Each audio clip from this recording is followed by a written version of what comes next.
Hi, David Hood here from successahead.com, and I really wanted to create a video about Jim Rohn's 1999 seminar, and because I think it's the best of the bunch. I've listened to all the seminars that you can buy recordings of, and it's a lot better, and a lot of it is because it's all him. And the other seminars, you kind of have other speakers, and with this, you kind of get his whole philosophy encapsulated into, like, I think it's 2 or 3 days of seminar time.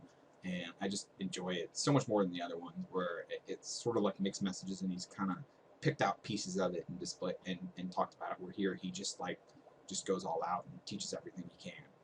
I'm going to go over a couple of several of the main points that I like, and there's so much more.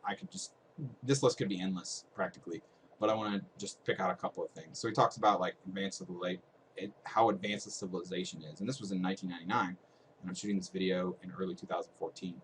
So 15 years later, and what he's talking about is basically the possibility. It's only getting easier and easier, and for if you live in a first world country, for you to really live an extraordinary life with technology, and the possibilities that are available to you grow exponentially. As in, like, each year it doesn't just get a little bit better; it's a lot better.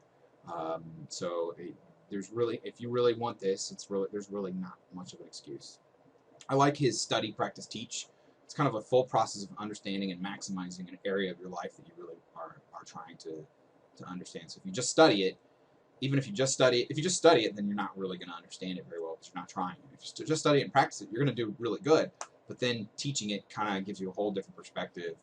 He goes into detail about that. He talks about service to many, and sort of like Ziegler's.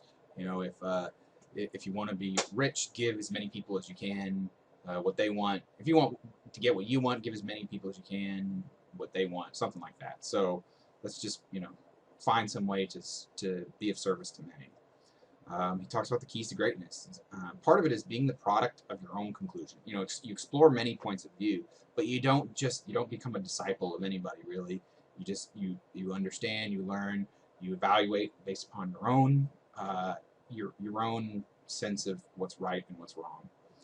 And then I think towards, like, the last couple CDs, 2 or 3 CDs, man, it gets really, really good. I think it's because he sees he's coming to the end, and so he gets to, like, really, it's just like big point after big point after big point that's just really awesome.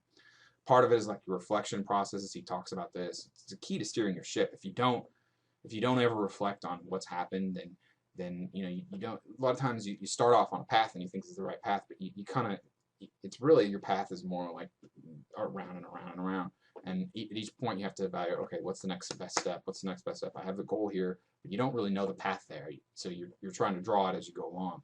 But if you never reflect on what's happened, you're really limiting. Just a little bit of reflection really maximizes your ability to get to where you need to go. He talks about time management, like major time versus minor time, concentration, planning. This is really good stuff. He's not probably the biggest time management expert. I like Getting Things Done by David Allen. That process, or a lot of the pieces of that process, is a really huge part of that.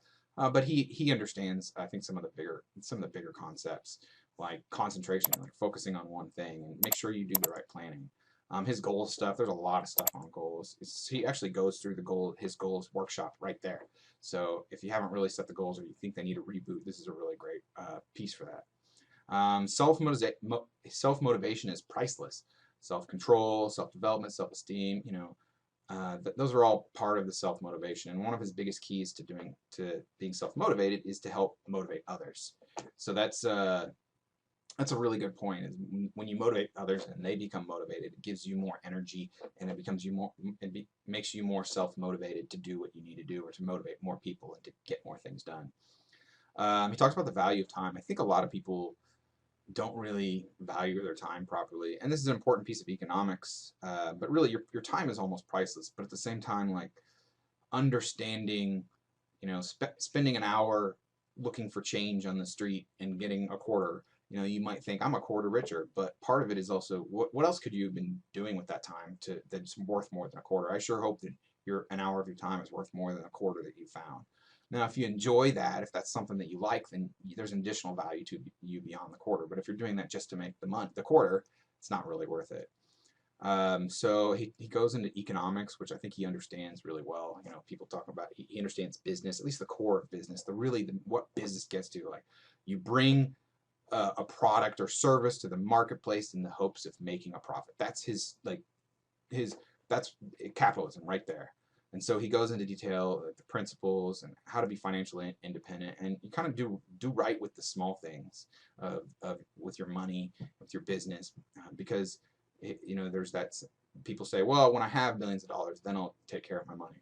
And then he's like, that's not right. You know, if you give a child $1, you got to take care of that dollar. If you don't do it right with the dollar, then you'll never get to that. It's very unlikely that you'll get to that really high level. And if you do get to that really high level, you won't understand how to do it. Talks about leadership by invitation, inspiration, inspiration. So not like forced leadership.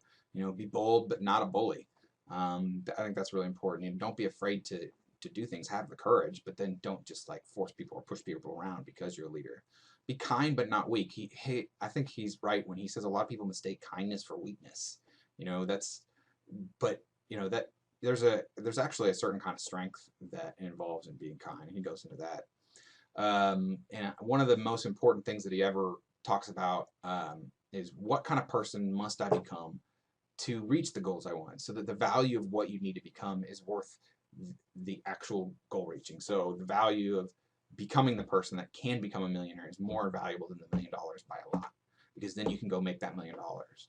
And you can grow on that. So I think it's an attitude change. It's not so much about what is the end result, like am I going to make this goal, but what is trying to reach for that goal make of you. And even if in the short term that it doesn't result in a positive return on your time, in the long term, doing that over and over and over again, it's just inevitable that it's going to grow and build into something where it explodes, and you're able to do so many more things. And at some point, you're just like, wow, the power that I have, the abilities that I have to do things. It's just I see what other people do, and it just I know I can do so much more. I know that like what's possible for me, now that I've changed and grown significantly, is huge. And with that attitude change, and once you see that after several years, I've been really like seriously aggressively growing in the last 2.5 years, because I've had to, almost 3 years, because I've had to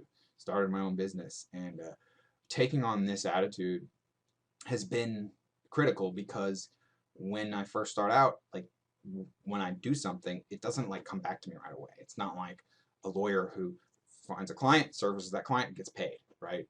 It's I find something, I build something, it either doesn't work, or even if it does work, that's one piece of the puzzle. You have to build other pieces of the puzzle, and then the attempts at building those pieces of the puzzle is the real value. Because long term, what you end up, if I lost all my money and all my business today, I still think I would be way better off than I was several years ago when I didn't have anything, but I didn't have the skills, but I had like maybe cash, some savings. If I had no savings, I'd rather have no savings and where I'm at now than $100,000 in the bank and where I was 2.5, 3 years ago. So, this is I just highly recommend it if you're really into personal growth, or if you're really trying to change your life for the better. Go get this, and I'm gonna try to put a link below to where you can get it. I might have to add it later, or at least go to the website, go to mysuccessahead.com and check out more information on him, and I'll put a link there pretty soon on exactly how you can get access to this. It's not cheap, but it's one of the best pieces. It can change your life. This one seminar, it's one of my most favorite. I've listened to it probably 3 or 4, or maybe even 5 times, because it's just so good. So highly recommend it. Thanks for watching. This is David Hood from Success Ahead. Have a great day. Bye.